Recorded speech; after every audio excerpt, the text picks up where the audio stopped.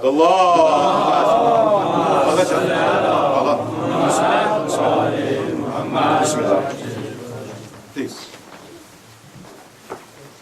He says, just like, our Imam says this, just like the son of Nabi Nuh was disqualified and is not amongst the Payghambar or the Ahl Bayt of the Payghambar. Now look at what our Imam is giving a message to you and I. Very important. That's why I'm saying it in English. And he says, those themselves that call themselves Shia-ne Ali. Huh?